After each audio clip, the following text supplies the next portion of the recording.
பனி நிறைந்த கண்ணாடியில் கண் வரைந்தேன், வழிந்தது கண்ணீர். சொற்கள் தான். நிதானமா யோசிச்சு பாருங்க. நம்மை போலவே நடித்து காட்டுகிறது நம் நிழல். அந்த மயானத்திற்கு உயிர் தந்தது ஒரு பிணம்.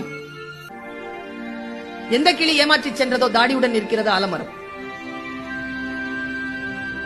பளிச்சு பளிச்சுன்னு எழுதுறாங்க, குட்டி குட்டியா எழுதுறாங்க. ஒரு நாவல் எழுதலாம், சின்ன சின்னதா எழுதி வீசிவிட்டு போகிறார்கள். வாயை கிழித்த பின்னும் தொடர்ந்து பேசுகிறது கடிதம். இப்ப இருக்கிற பிள்ளைகளுக்கு தெரியாது. லாரி நிறைய மரம், இரையுடன் கூட்டை தேடும் தாய்க்குருவி. காற்றுக்கு சலிப்பதே இல்லை, ஒரே புத்தகத்தை 1000 முறை புரட்டுகிறது.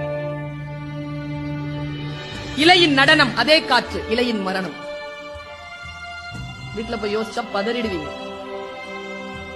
சரிந்த மேம்பாலம், இழிபாடுகளுக்கு இடையில் சிக்கியது ஊழல்.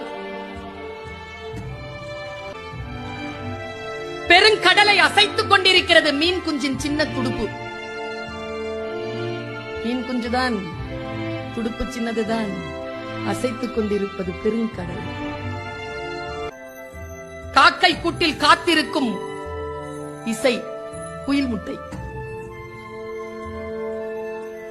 எனக்கு ரொம்ப